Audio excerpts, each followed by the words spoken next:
Wala nang maraming paligoy-ligoy pa, diretso sa punto na. Maiksi lang ang komentaryo, pero diretso sa punto. Maraming kuro-kuro, may tiwali, may totoo. Dito, sa Puntong Diretso tayo. Punto Diretso. Okay, actually, after nung namin, yung last na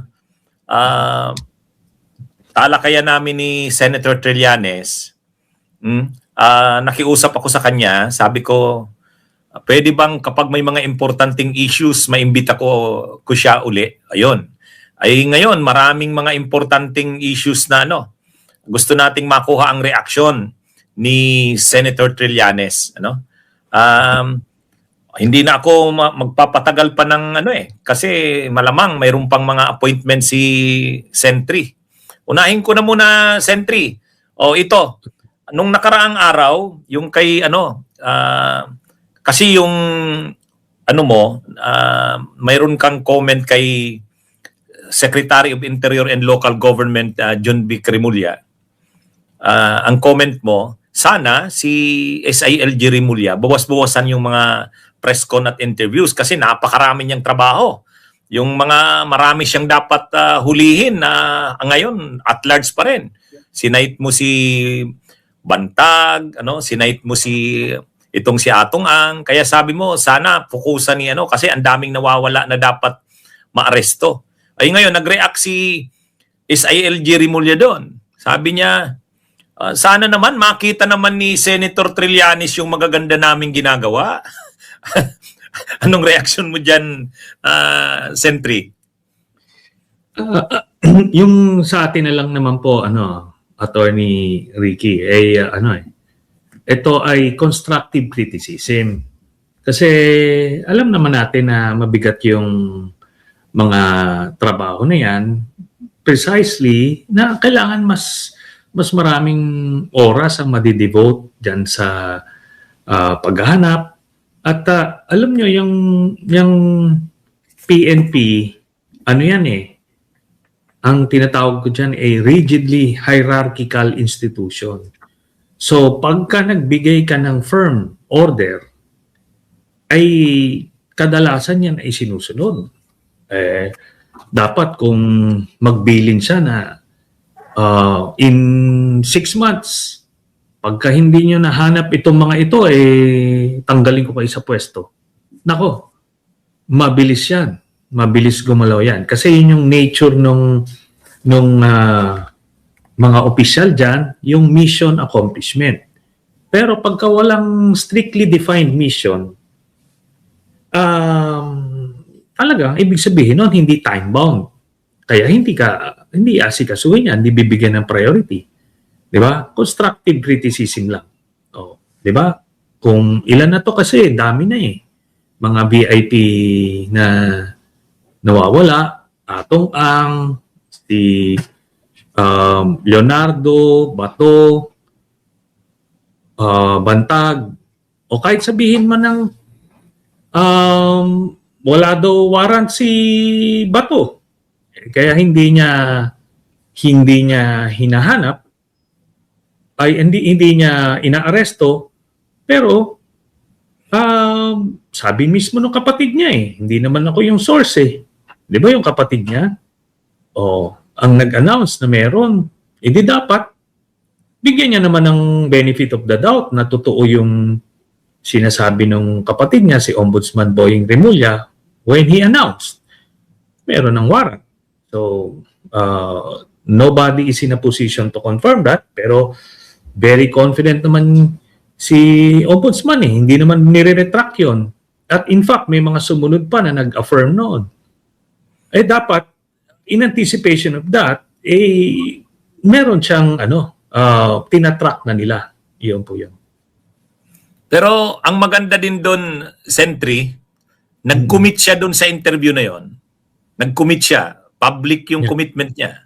At least, dahil sa sinabi mo, nag-commit siya doon. Sabi niya doon sa interview sa kanya. Ito, pag lumabas yung arrest warrant ni Bato, ako mismo, pupunta ako doon, isi-serve ko sa kanya yung warrant. O yan, at least ano yun hindi niya na maano yun kasi at least mayroon siyang ganung sinabi. O, Pero ang problema kasi doon, attorney, those are, kumaga, talking big lang yun eh. Kasi, ito nga sina Leonardo, sina Bantag, may warrant nga eh. Hindi naman niya nahuhuli. Di ba? Bakit natin ngayon pangahawakan? Kung lumabas yung warrant daw, huhuliin niya. Dapat, supposed to be, tatanungin lang muna niya si Ombudsman, meron ba talagang warrant? Ang sinasabi sa kanya. Kung naniniwala sa kapatid niya, di take his word for it, di hanapin niya at huliin niya. Di ba? So, yun lang naman yun eh. At ang sinasabi ko nga, ang nature ng PNP as an organization, magbigay ka ng mission sa kanila na dapat time-bound, hindi open-ended, no? Na kung kailan na lang nila maano. Yan, sabihin niya doon sa PNP, o si Bantag, matagal na itong nawawala. Bigyan ko kayo ng ilang buwan. Di ba? O sabihin nung mauutusan niya, sir, bigyan mo ako ng 3 months.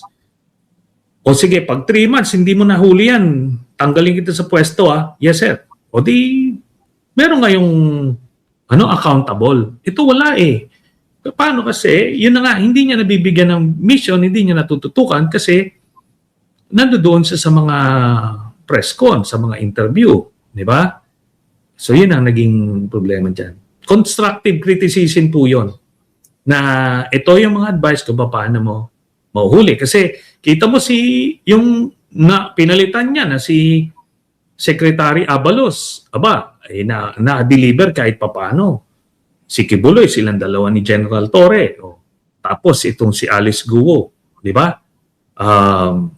Yun yung output. Ito, hindi naman kasi kasama sa accomplishments kung yung paramihan ng press con yun ang problema doon. Sa bagay,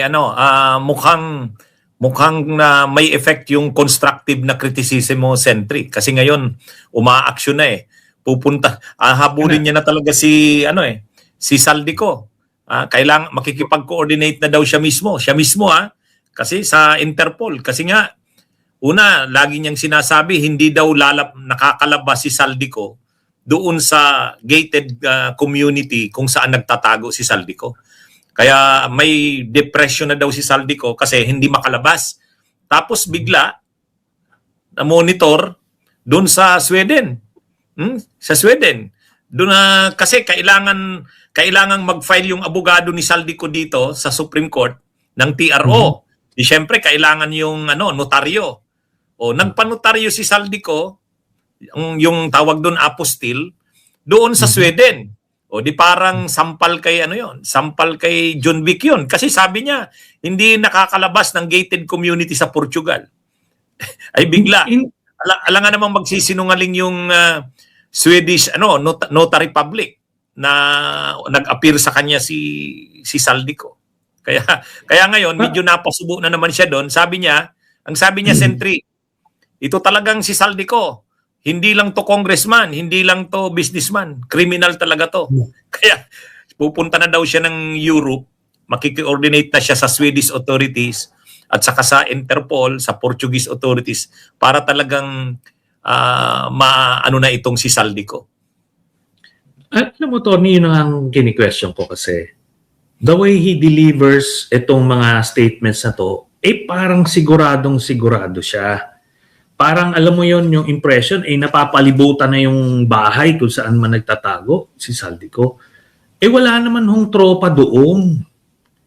Wala hong tropang pinapadala. So, saan niya hinuhugot itong mga statements na ito? 'Di ba? Hindi naman pwedeng paglulukuhin mo yung publiko ng ganyan-ganyan. Kung talagang wala sa capacity mo, just say so na sinusubukan, gagawin, paraan, hanapin. Pero wag yung parang parang may nakatutok na sa kay Saldico 24/7 hindi siya malulusutan. Kaya pagka ganyang nalulusutan, ang sama nung dating. O a few months back, kung maalala ninyo, ano yung sinabi niya? Nasa Japan daw si Saldico. O tapos biglang nasa Portugal, na may passport daw ng Portugal. Alam nyo, walang mabe-verify niya yun eh. Simpleng ano lang diplomatic letters lang with the Portuguese embassy o kung sino man. Makukuha nila yung ganong impormasyon. Pero wala naman nung ginagawa, pero nagsasalita sa publiko. Hindi magandang senyales yan kung panloloko yung mga tirada natin. Bunyog, bunyog, halikan na kasama ka. Bunyog, kapag buklod ay may pag-asa. Luzon, Visayas, Mindanao, isa ang pananaw. Sa bagong Pilipinas ang bunyog isisigaw. Bunyog, bunyog.